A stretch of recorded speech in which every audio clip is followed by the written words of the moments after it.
Broadcasting from a project studio that's more project than studio. You're listening to Cinema Diabolica, number one with a bullet. And now here's your hosts, F13 and DZ. War boys, by our deeds do we honor him. V8. Ladies and gentlemen, I am honored to bring to you a Cinema Diabolica special. In this, the greatest moment of our careers, we cover all 4 Mad Max movies. Pause for chorus swelling. I'm so excited. Do we have to talk with really rough voices? Yes, like and in the desert. And Australian accents. Oh, oi! And say things like "pissa." So yeah, we're going to be covering all 4 Mad Max movies today. We're going to have to put a 5-minute timer on the first 3 because the main focus here is we want to be talking about Fury Road. So we don't want to get taken too far away. And thereabouts, I introduced to you the diabolical timer. It will alert us when we've gone our 5 minutes.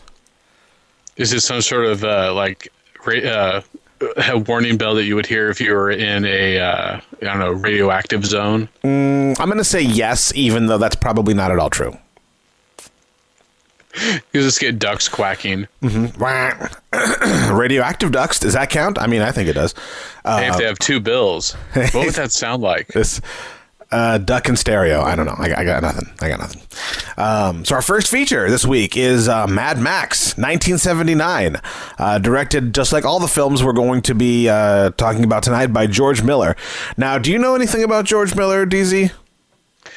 Not a whole lot, other than he directed Babe in the City and the Happy Feet movies. Yes, George Miller is one of those Robert Rodriguez type directors wherein he does one for me, one for them, that kind of thing. Yeah, you like Guillermo del Toro? Because it seems now these days Robert Rodriguez is pretty much doing everything for, I don't even know who he's really doing films for. That does come into question from time to time.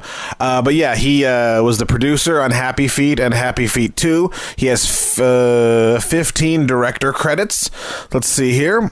Mad Max 2, The Dismissal, a couple TV things here, Mad Max Beyond Thunderdome, the 4th segment of Twilight Zone the movie, The Witches of Eastwick. I didn't know that one. That's a really good movie. And it's a really good movie. It's one of Jack Nicholson's more standout performances that isn't typical Jack Nicholson. 40,000 Years of Dreaming, which was a TV documentary. I don't know what it's about. Babe, Pig in the City, Happy Feet 2 in 2011, and then Mad Max Fury Road in 2015. Oh, he also directed Lorenzo's Oil. Yeah, I totally skipped that over. I have a personal vendetta against Lorenzo's Oil. No, I don't really. The truth that it's based on, is questionable. But it's a very good drama with Nick Nolte and Susan Sarandon. Susan Sarandon, who didn't really have chemistry, but were at least believable. Right. Yeah. Sometimes parents who are going through hard times don't have chemistry. There you go, I suppose. So, Mad Max, our IMDb style synopsis says, in a self-destructing world, a vengeful Australian policeman sets out to stop a violent motorcycle gang. Now, the major thing to remember about Mad Max movies is that technically none of them are really related in a way that you would need to see any of the others to enjoy that one, or even know what's going on, because so much time passes between them that it's kind of, they're kind of disjointed and not really connected. Yeah, it's almost as if you just take the character, almost like troop style performances, and you go, okay, we're going to throw Mad Max into this situation. Right. Where's Mad Max out, 30 years from now? Where's Mad Max today? Another interesting Where are thing. They now? Mad Max. Another interesting thing. George Miller just recently came out and said all of the Mad Max movies are all episodes in Mad Max's life, in Mac Rokitansky's life. There's no real timeline to them. So people are saying that they think, obviously Fury Road comes after The Road Warrior for reasons we'll get into, but people are saying that this movie could have taken place before Thunderdome. Right. Which just which just brings up all sorts of weird questions. But this isn't the first time you've actually seen an author do that with a particular favorite character. Yeah, that's definitely true. Kind of playing fast and loose with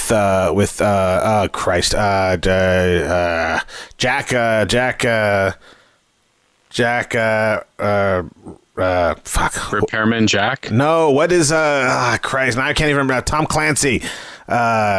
His character. Jack Ryan. Jack Ryan. You knew what I was getting at, and you were just like watching me fucking flail and like, oh, look at him fucking struggle. I was thinking of something even older than that, with the Last of the Mohicans and DeMoss writing that character in different points of his life at different points. In other words, he did him when he was much older at one period before he wrote about him when he was younger, and then he went to older adulthood. Just these different periods in his life, and he's kind of basically gives him a different name each time, but it's the same character. Right. I see what you're saying. That and Jack Ryan is a very similar thing. So, dystopian future. Law and order have begun to break down. Now, this is important to state. The world hasn't ended yet. Things are just kind of fucked. And everything is on the outskirts. This is not like they're anywhere near the city. Right, yeah. They're just like out in the Badlands. There still is a society in this film. And they're suggesting that something happened at one point because there's those restricted areas too. Right. So the Acolytes, the motorcycle gang led by Toe Cutter, who we will actually see again. I love Toe Cutter. I loved him in both movies that he was in. They're running roughshod over this town, just steamrolling these people, terrorizing the population, just doing everything, just doing basically whatever they want. Max is a cop in this movie, which is very different from every film afterwards. Well, in the films following, he's basically just an outcast survivor. He's almost Ronin. Right, he's very Ronin because of the way that... And that's the thing to remember. At the beginning and end of every Mad Max movie begins and ends the same way, with Max in the Alone in the Desert. Or the Badlands, however you want to say it. Yeah, in the beginning and the ending. Right. So in the film, basically, it's just Max against the fucking the bike gang, and the movie doesn't take place over that long of a period. It's actually a very short time period that the movie is taking place during, and I believe all the films are like that. Oh, yeah, and the only time that you see this one actually takes the longest period out of all of them, and you see that because certain characters get hurt. And you see their healing process. Like there's a character who gets wounded in the neck, and later on he's speaking through a voice box. Right. And Goose is like, he's wounded at the beginning, and then that's healed, and then the next thing you know, he's in a cast. His leg is in a cast. Right. And then later on, that's healed, and it's like that it's taking several months. Right. But it's still a very short period. It's a very short period. Overall, it's a very short period of time. You meet Max's wife and newborn child. Max flees from the pursuance, and then does what Max does and gets revenge. And the film ends with Toe Cutter being his eyes popping out of his head as he gets wrecked by a semi. Oh, not just once. His eyes pop out twice before he collides. Right, and I enjoyed those scenes. Eye popping is always very interesting. I wish he'd kept that. That had been like one of his signature moves. The eye popping. Yes, it's like, why are her eyes popping out? Oh, she must be about to die. Oh, there we go. Our time's up. I guess that's not going to make any sounds. Anywho's, so that's Mad Max, the original film. What did you think of it? Oh, it was excellent. Actually, when I first saw it when I was a kid, I thought it was kind of dull. It didn't wow me, but now as an adult, I'm like, oh, I appreciate a lot of the subtext that's in there. There's Mad Max who actually at one point wants to quit the force because he's afraid he's going to become like like one of Toe Cutter's gang. Right. And there's this there's morality to it and some excellent acting. Even though I'd say we see a little bit more of Toe Cutter, it feels like, or at least Adam Ant, as opposed to Mad Max. Right. Yeah, I'll agree with that. I mean, I feel the same way. I wasn't over the moon when I first saw it as a young F-13, but on subsequent rewatches later on in my life, when I kind of understood cinema a little better, I understood, because where it was coming from, everything about it, I actually liked it a lot more on subsequent rewatches. And the thing is, this is the only film in the series that's like that for me. All the rest of them I loved at first, from first glance. Yeah, this one takes a little bit more because, again, it's the setup for the post-apocalypse that's to come. Everything gets, dirtier and bleaker. I feel like really dark. I feel like it's kind of got the same relationship with Evil Dead and Evil Dead 2. Mad Max and Mad Max 2 are kind of, in a way, the second one is kind of the more perfected version of the first. Oh, I totally agree with that. And it blooms even more when you get to the third, even though it softens around the edges. Right. We'll get to that. So I should have said Mad Max 1979, which brings us to Mad Max 2, The Road Warrior, 1981. Just 2 short years later. Now, both of these films take place during Australia's New Wave. Australia's New Wave. It started like in the early 70s and pretty much lasted until close to about mid to late 80s. And these two movies are like in the top 500 list of of important movies, etc. Both this and Mad Max. Right. Which is to say a lot. You don't. I mean, other than Star Wars and Lord of the Rings, a lot of trilogies, you don't get that kind of accolade. I don't think you really do. It's not, and especially from a country like Australia, which is not necessarily as prolific with cinema as America is. Although Australia has a ton of great fucking films. You know what another Australian movie is that both of us liked a whole fucking lot? What's that? That would be The Babadook. Mm-hmm. That's an amazing movie out of Australia and from a female writer and director.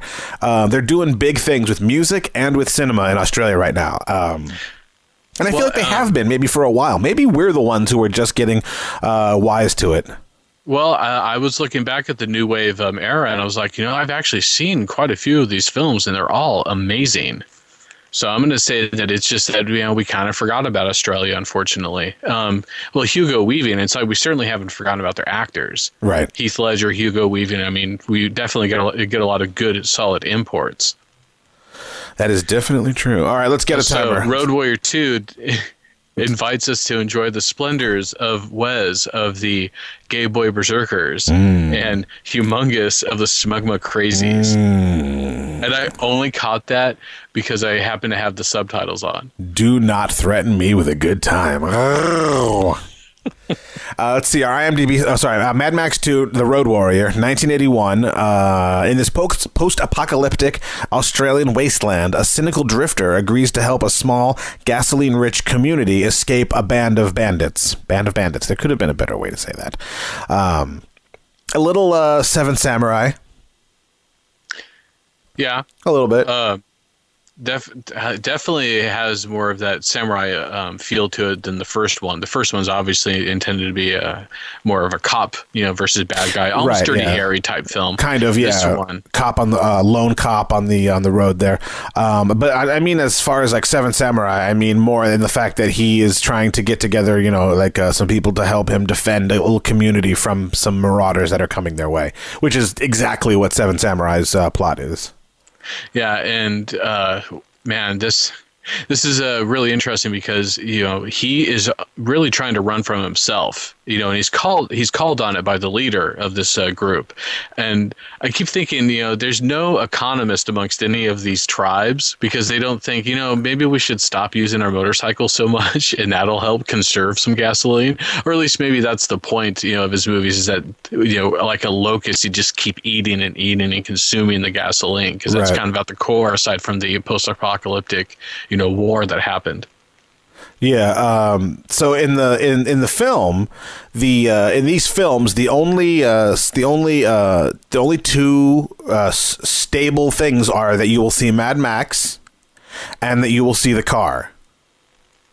The Interceptor. Yeah, the black super in the first film, it is still the Interceptor.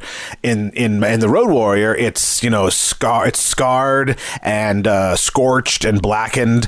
The V8 Pursuit Special. Basically, all Max does now is scavenge for food, drink, and gas. That's pretty much it. With his trusty dog. Mad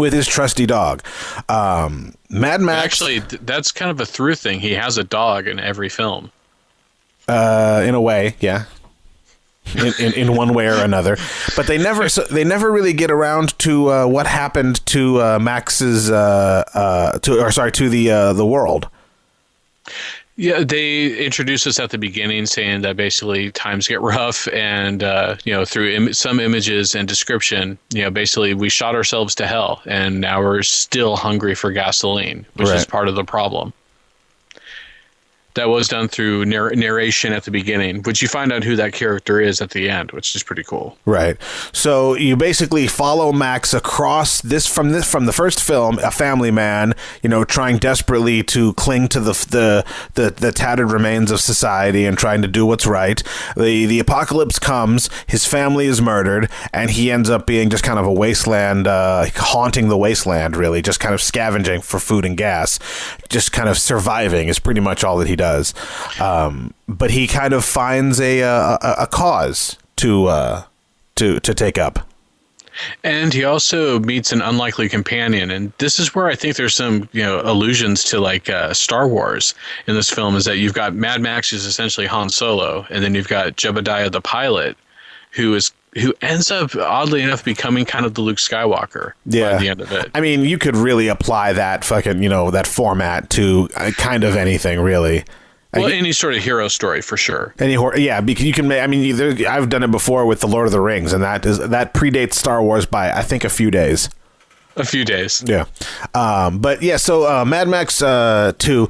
It ends up being Max as the it ends up being Max as the scavenger, the desert rat. He's not the man he was in the first film, and like you said, they call him out on that he's just trying to escape himself. He doesn't want to acknowledge that he was a family man and that's gone, and that he's a shell of a person basically. Yeah, and he wants to make no human connection because of that. And this is actually Mad Max at his most solid. This is where he's like. The first one, he's kind of still in that transition. It's not until the very end that he becomes something like we see in this film, even though, he doesn't really develop it after this one. You don't see him really changing Beyond Thunderdome, and you don't really even see him changing. Honestly, he's not as much of a big character in Fury Road. We'll get to that. Right. He's the most developed. This is the most solid version of Max throughout the entire 4 films. Right, throughout the 4 films, this is clearly the one where he is the most. He's the star of the film and the focus of the story. Right. In his strange leather jacket. That I should have said that's also another thing that kind of transcends the films. All right, so that's our 5 minutes here. Mad Max 2. What did you think of it?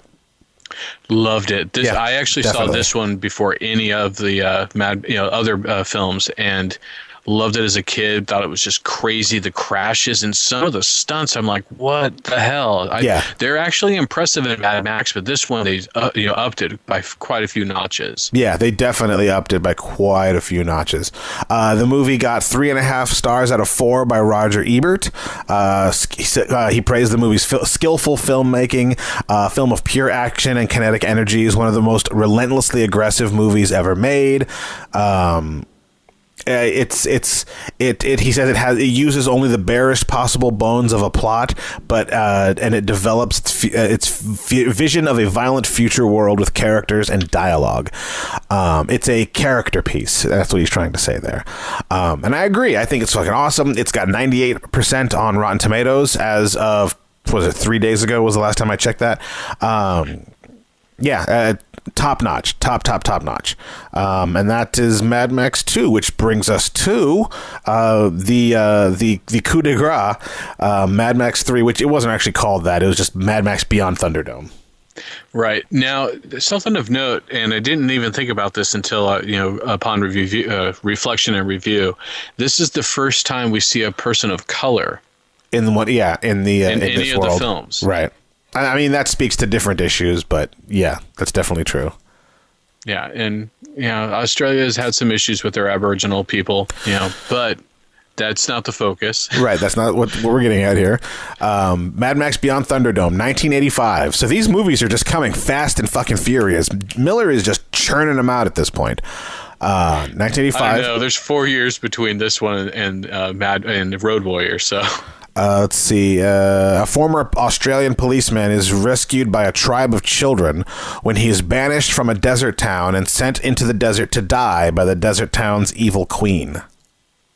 So Beyond Thunderdome is a fantasy. By the way, that sounds purely like a fantasy. Like this is a gore movie or Ator or something like that. It doesn't. That premise right there doesn't sound like it's post-apocalyptic really. Right. This and it kind of verged into that, into like a more fantastical world rather than a strictly post-apocalyptic world. This is back to as where Mad Max 2 was a strictly Mad Max focused film. This is back to more of an ensemble cast. Yeah, it does spread out a bit. We've got Tina Turner, and I got to say I love Tina. Because of this movie, I fell in love with Tina Turner. Who will run Bartertown? Raggedy Man. Yeah, way into it. This movie is ridiculous. It's a little squishy, like you said earlier. It starts to lose some of that. But I mean, it's 1985. I mean, I'm sure all of them are swimming in fucking mountains of coke at this point. Well, and this is like the most Americanized of all the films, and it's basically Lost Boys versus capitalism. Right. The Lost Boys take on capitalism. There you go. Yeah.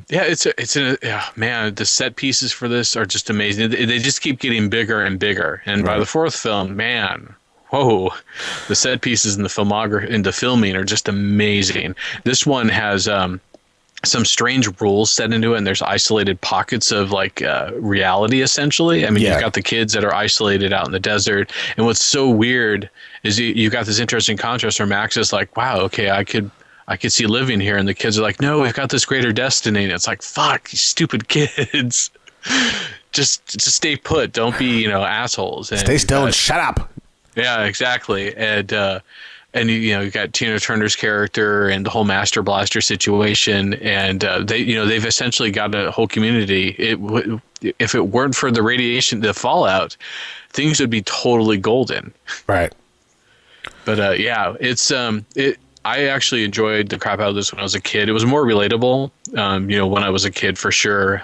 This time around, it's still really good. I think there's a lot of good storytelling, and the way that the kids speak, being an isolated tribe of youngsters, it's almost Clockwork Orange, in that they have their own kind of language. And it's fascinating because, you're introduced very much into pockets of tribes, right, which they only hinted at the very end of Road Warrior, because they talk about the Great Northern Tribe. Right, yeah. And that's something that they, we'll get into it, but that's something that they touched on a little more definitively in Fury Road. No problem. I enjoyed this one. I'd say Road Warrior above this one. But Thunderdome definitely has a place. It's it's the softest out of all of them, right? But it's still viable. I still love some of the scenes, like whatever happened to 3. Right. Yeah. That's it. Yeah. That's definitely true. And who doesn't know 2 men enter, 1 man leave? Right. It's definitely the one that's embedded itself into the mass consciousness the most, but it is my least favorite out of all 4 films. Yeah, and I don't have a problem with that. I think for most people that's the case. Yeah, because I feel like at this point in Mel Gibson's life, he kind of started getting that weird thing where he thinks he's God.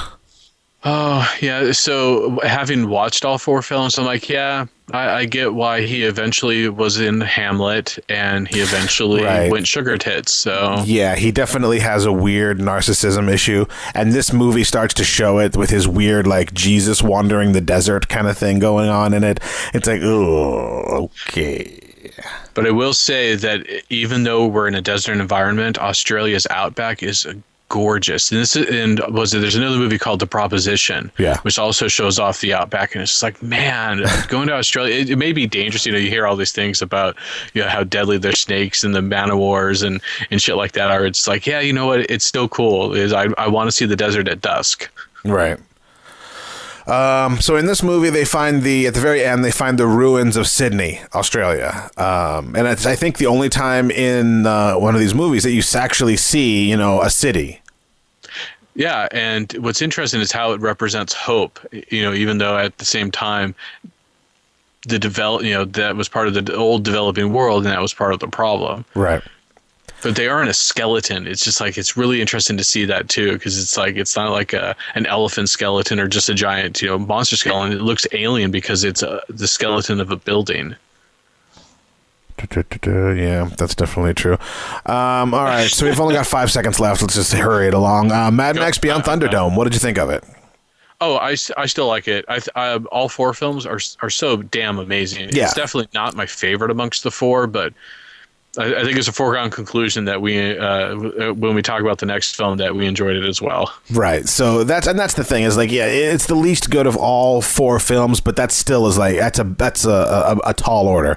It's still a great movie. I still love it. I still enjoyed watching it for this special we're doing here. I enjoy Master Blaster quite a bit. I enjoy Tina Turner's character of Auntie quite a bit. The children, didn't like him so much. I didn't so much like the fact that this is the first movie that Max isn't kind of the lone wander. This was the ensemble cast film that I was like, it's not bad. I liked it. I liked it a lot. Sure, fine. But I still liked the other 2 more. Which now brings us to the man of the hour, ladies and gentlemen, Mad Max Fury Road. I feel like there should be some music flourish there or something. Yeah, there should be either like a weird guitar riff with the sound of flames, or just some bombastic drums. So, and that's something too is that we haven't touched upon is that with the exception of Thunderdome, which does central, it focuses on Tina Turner's music for it because it has like what you would call like a soundtrack, kind of selling you on a particular recording artist. In all of the 4 films, the music is actually really big and swelling and, kind of somewhat bombastic. It's not until the 4th one that it gets just over the top with that kind of bombastic sound. Yeah. But it is pervasive. Do you know how much George Miller basically guided the composer for these? I don't know that, no. Oh, okay. Well, no, I'm not familiar with that. It just feels like there was a good focus. Whoever he teamed up with just did a great job in all of the films. I'm imagining so, yes. So Mad Max Fury Road, 2015. In a stark desert landscape where humanity is broken, 2 rebels might just be able to restore order. Max, a man of action and few words, and Furiosa, a woman of action who is looking to make it back to her childhood homeland. Now, the most interesting thing that I found out about this movie when looking at the behind the scenes and just real life interactions, apparently Tom Hardy and Charlize Theron were at each other's throats the entire time during the filming of the movie, and Charlize Theron, being ever the straight shooter that she is, really kind of was very forthcoming about it when asked. They asked her, "So is it true you guys fought a lot on the set?" And she was honest about it. She said, "Yeah, It's fucking hot. Most of the movie is filmed inside the cab of a truck, so you're very confined and in very close quarters with people for a lot of the day and for a long time, and it just works on your nerves, and it manifests itself in that way. Like, we're both professionals, like we can't have this kind of unspoken tension between us. So if I've got something to say, I just would say it. And I'm like, you know what? I can fucking respect the shit out of that. Oh, I respect the shit out of Charlize Theron, period. She's just an astounding talent. I love the shit out of her. Yeah, definitely. So Mad Max Fury Road. This is a film that has been a long time in the making. Apparently, what is his name? The previous star, Mel Gibson. He's been working on the vehicles for this movie since 2003. That doesn't surprise me. He seems to have some issue with getting licensed to a movie and then holding on to it forever and doing nothing with it, really. Yeah, I'll agree with that. But this movie was meant to, it was going to be filmed in South Africa. And then the war in Iraq happened. A lot of stuff happened that derailed a lot of things about the film, so it just kind of got put on the shelf for a long time. And then the star was changed. It was originally going to be Mel Gibson starring in the film. He understands that he's too old now, and it just wouldn't work. And so he passes the torch to Tom Hardy, who I think played a great Mad Max. Yeah, he was passable. I mean, I wasn't like totally blown away by him. He does become more appealing towards the end. But, you know, and this again, this is the weird thing about, you know, the Mad Max series is that with the exception of Road Warrior, quite often you don't see a whole lot of Max. There's all this world building that tends to happen around it. Right, yeah. So this is no exception. It takes a little while before we even get to that point where he's a blood bag. So, and the movie opens, as they all do, with Max alone in the desert. But at this point, his hair is really long and ratty, and he has a long beard, and he's hearing the voices of his wife and child and everyone that he's ever let down. Everyone that's died who he was meant to be protecting. He really has gone completely off the deep end at this point. And he's not really much of anything more than an actual like desert rat, just kind of trying to survive in the desert. And as you go through the film, not only does he seem to be suffering from PTSD, he wants to be alone, which is evident throughout the series. But at the same time, it's almost like they're feeding on this idea that he thinks he's cursed, that he doesn't want other people around them to protect them and to protect himself emotionally. Right. Yeah. That's the thing is it's you know, you want to be bulletproof in that sense, that you don't want to have to feel like you're at a disadvantage trying to having to protect someone that he doesn't feel like he's going to be able to. Right, and he's constantly conflicted about that. And actually, that came through most of the time. Like I said, for me, it wasn't until about maybe the halfway, you know, towards the late part of the movie where you actually warm up to Max considerably. Well, he doesn't even say too much until that point. Most of his dialogue is, Actually, I found that fantastic that they allowed him to do that too, or right. At least, you know, that was the direction that they went with, because it's like, yeah, you know, he's been alone so long, he doesn't want to connect even by vocalizing with anybody at this point. Right. And he doesn't really have a very good Australian accent. That was probably part of it. Yes.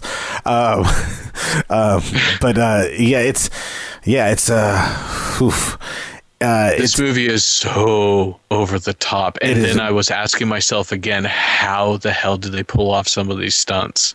So the film starts with Max out in the desert by himself. He starts getting chased down by a group of war boys who they're able to derail him and capture him.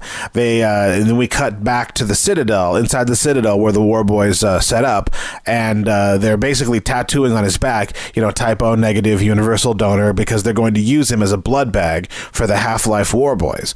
Now, a lot of this stuff, and that's the thing I really loved about George Miller, is that he doesn't have a narrator. There's nobody holding your hand and explaining everything to you. Everything just kind of is, and either you get it or you don't. Either you're able to figure it out or you can't figure it out. But the war boys are all radiation sick, and they're what's called half-lives. They don't live very long because of the radiation sickness. You see this, it manifests itself in several ways. The way you see it in the very beginning is you're introduced to Nux, who ends up being one of the heroes in the film. He's very sick. He says, I just need a top up. So they open the cage that Max is in, hook him up to him, and he starts taking his blood as kind of like a refresher. Right, and he's clearly sick. He sounds ill, you know. Right. And you're introduced to a couple of the other war boys, and they've got bumps on their body, you know, lesions, basically. Right. And actually, around this time, we're also introduced to the leader. We're also introduced to our Darth Vader, Immortan Joe. Now, it's time to explain what we were saying earlier. The gentleman who played Toe Cutter in the very first Mad Max film is the gentleman that returns now to play Immortan Joe. It's let's see, Hugh Keays-Byrne. Has he been in anything else besides these? I think he's the only two movies he's ever been in. No, he's been. There's the only two that we've seen him in, and I actually want to go back because he's been in a few things. Not a huge, you know, super career, but he's been in, quite a few pieces since the last time we saw him. He played man number 3 in Sleeping Beauty. Let's see. He was on a few episodes of Farscape. He was on a show called Kangaroo. I'm assuming that's an Australian one. Let's see. That'd be amazing if that was actually like, it takes place under the sea and it's African. Yeah. It's like, that's kangaroo. I don't get it. What do they mean? You're not meant to, mate. So in this film, he plays Immortan Joe, the tyrant, who is just a fucking mishmash of a person. He's got the plastic armor on that's got the metals pinned to it. He's got his breathing apparatus that has the teeth in the front for him to look much more fierce and everything.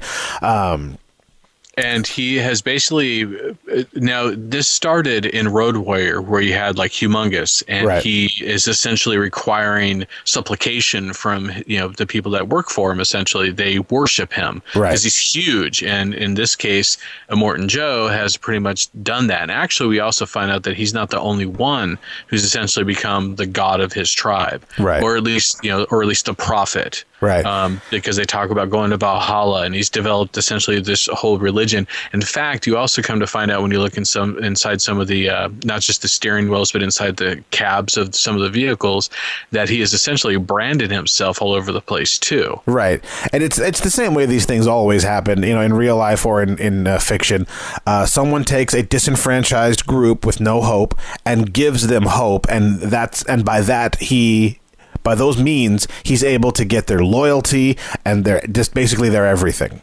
They believe that through him comes salvation, which is why, every religion has, the death rites or the preparations for death to pass to the other world, which is why you see the war boys spray chrome in their mouths before as a preparation to die, to go to the gates of Valhalla, shiny and chrome, as they say, because, cars are you look at Immortan Joe's car. It was basically 2 Cadillac Coupe de Villes stacked on top of each other. The only Coupe de Villes in the entire movie, because he is the fucking pimp of the wasteland. That has to become a movie. Yeah. The Pimp of the Wasteland. And you also find out the Bullet Farmers oh my god, I loved that guy. The head of the Bullet Farmers with the bullet headdress. Oh, and what happens to him later on too? Before that, when he's just he pulls away from Immortan Joe to go after them, and he pulls out one of his teeth. His teeth are bullets as well. He pulls out one of his teeth and says, "This little beauty for Furiosa," and loads it into a gun. And he's driving forward and just blasting, firing off into the smog. You can't even see what he's firing at. A great moment in this film.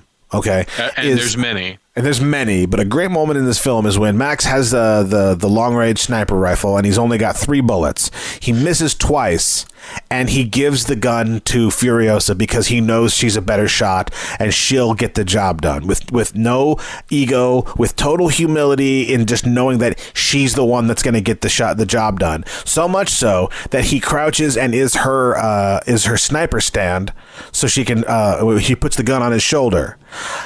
What's important to me about this, and this movie passes the Birchin, I think it's the Birchin test of are there 2 women in the film with names that talk to each other about something other than a man? And shockingly, it seems such a small thing, but shockingly, that doesn't happen in very many films. In this movie, it does. There are 9 female characters, 7 of which are named, and they have their own, characters. They're fully fleshed out characters that aren't basically just an ancillary kind of adornment for a male character.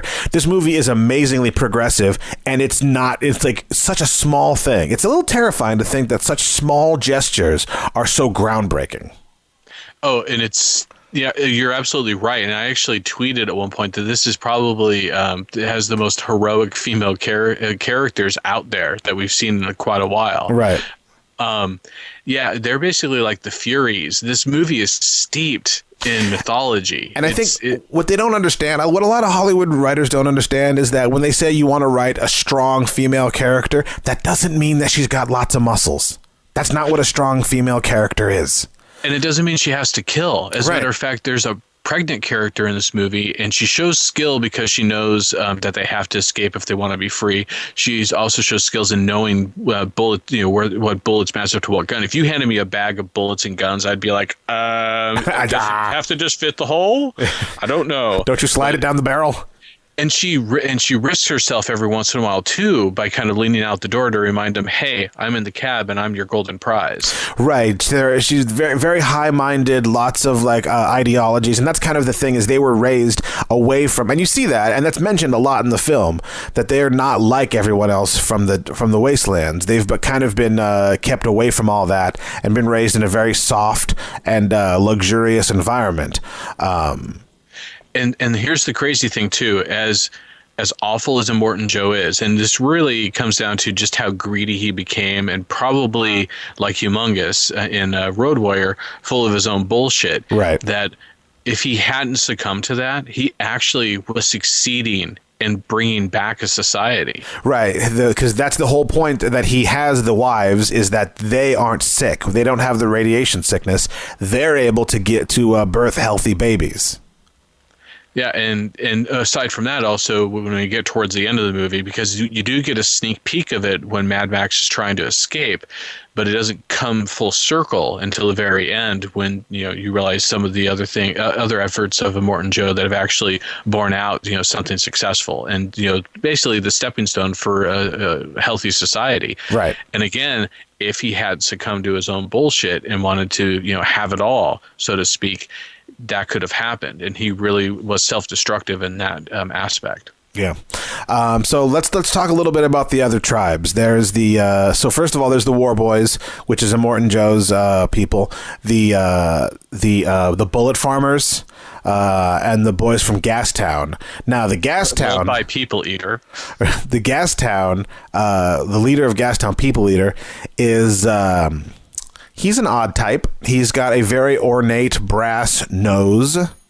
And I think he has nipple rings. He does have nipple rings, and there's holes cut in his suit. He has a very old English style pinstripe suit. He basically is meant to be like an accountant, because all he's worried about is the bottom line, and he has a big ledger book that he's reading from, saying we've wasted this many cars and this much petrol, all for your whatever.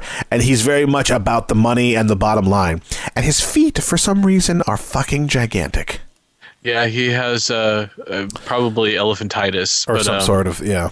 Yeah, but, I loved that scene when they finally take a rest, and he's like, okay, we've wasted all of this for what? And right. It's like, and I've been saying, watching the first three films, there's no economics person or accountant saying, we probably have more gasoline if we weren't wasting it showing off and being idiots. Right. And then he comes out and basically answers that. It's like, we've done all this. And what have we got to show for it? So there's the tribe that's in the hills, which I don't think that they were named, with the motorcycles and the weird dreadlock-looking headdress things. That the Tusken Raiders. Yeah, no. These guys are on motorcycles. I know. The ones that there is. So when Furiosa first pulls away from her task in the war rig, the first other tribe they come in contact with is the Buzzards. The Buzzards are they're scrap dealers. They collect scrap of destroyed cars and sell scrap, and that's how they get along. They look exactly like Tusken Raiders, like the Sand People from Star Wars. They've got the breathing apparatus and the metal goggles, and their heads are wrapped in bandages. Fucking awesome. It's so I love the rich lore that they don't explain. It's up to you to create and fucking fill in those gaps in your head. And that's an experience I haven't had in years. Oh, absolutely. He does, man, it's just like, it's hard to totally describe. It's like you do have to see this film to really get at what we're talking about. To really get it, yeah.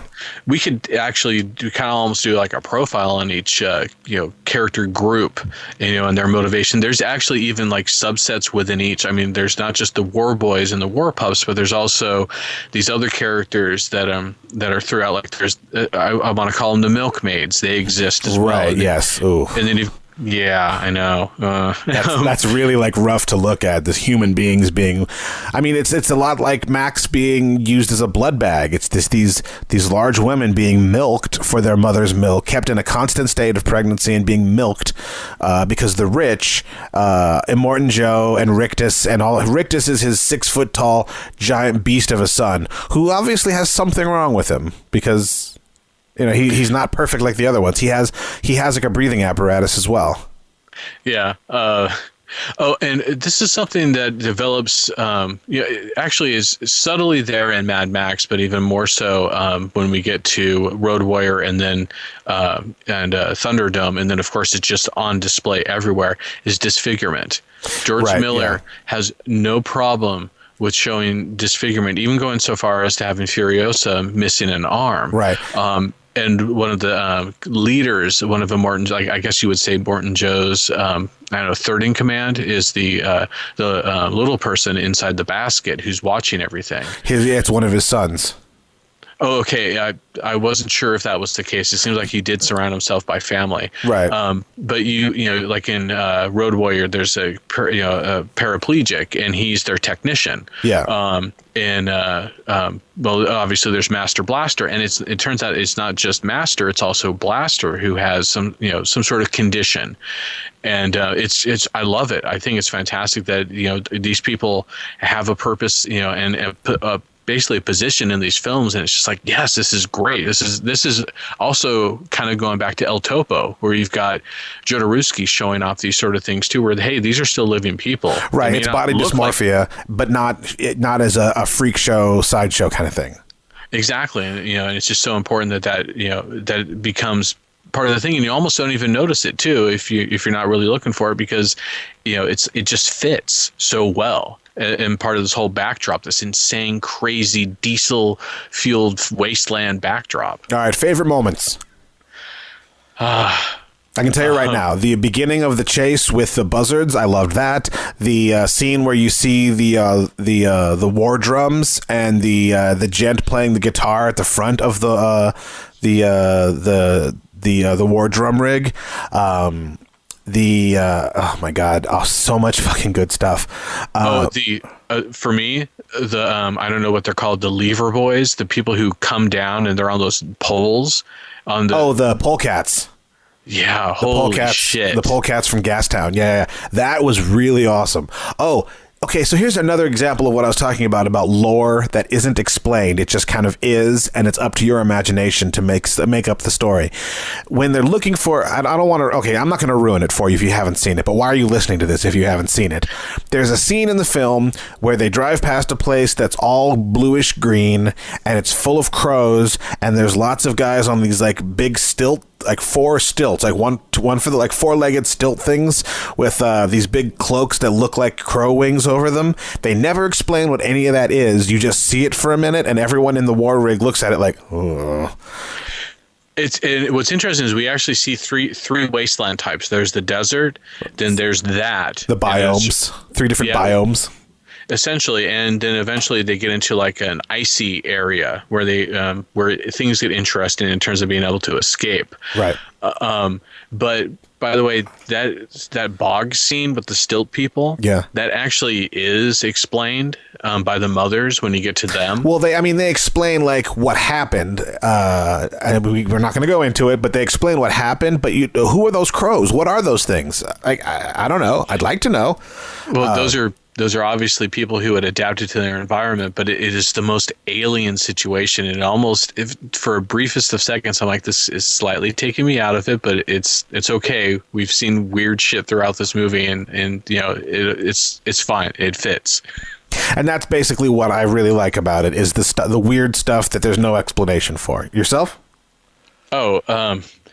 Man, there's so much to love. The stunt work in this is just fantastic. The cars are fucking awesome. And that's the thing, is a lot, like I'd say 90% of this, the stuff that the CGI in the film is the obvious stuff. The stuff that there's no way they could have actually done.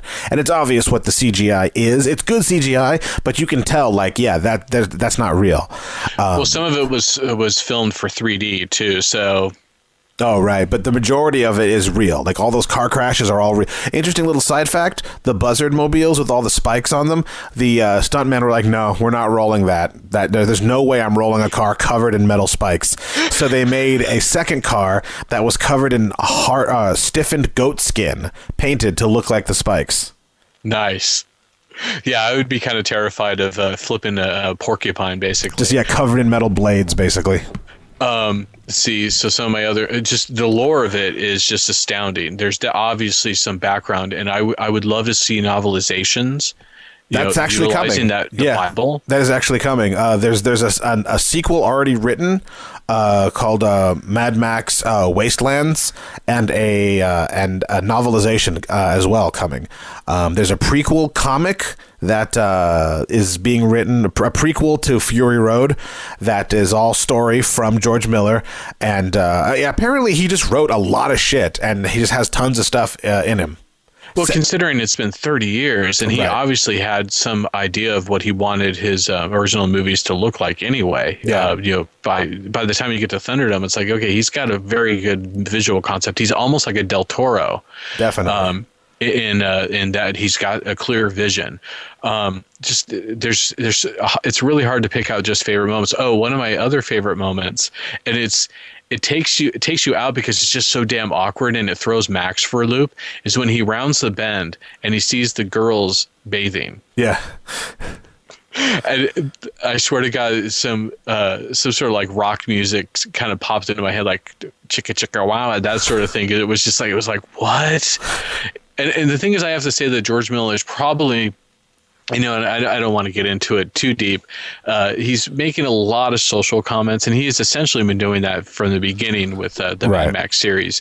But this one brings home so many different elements in very, very smart ways. I mean, we've already discussed the religious aspect, but there's the capitalism, and then there's almost like this weird waste where in Road Warrior, you see Max collecting, even with a rag, gasoline. In this one, it's like, they've obviously got a way of becoming somewhat self-sustaining, also because there's fewer people on the planet. So they're wasting water in some scene, they're wasting gasoline, and it's just, it's kind of that, how wasteful do we want to be? And there's a lot of really good social commentary, and I think it's worth digging into that, because it isn't just a movie about destruction, and just this weird shit happening in the 5 years from now, if you go by Mad Max standards.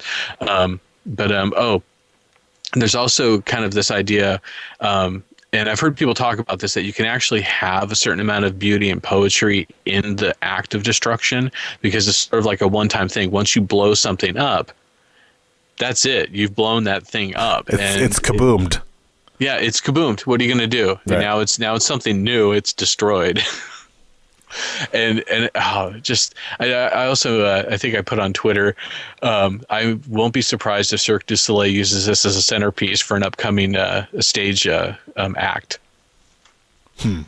It's just it's so good. There's you have so many strong characters. You have there's this. It almost gets slightly too stylized in certain things, but obviously you're intended to get the idea that they've been at this for a while now, and they've pretty much nailed down how to survive, because they've got their trade routes, and they've become tribalized, and they're all separate from each other.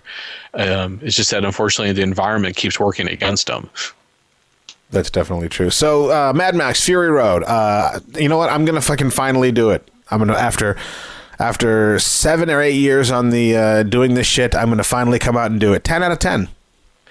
I'm giving it 20 out of 10. Fuck it. I don't see any way this movie could have been made any better. It is fucking phenomenal. It hits on all cylinders. It's action without being misogynistic and fucking stupid macho bullshit. It's fast paced. It's phenomenal. It's imaginative. It's fantastical. It's just more everything than everything.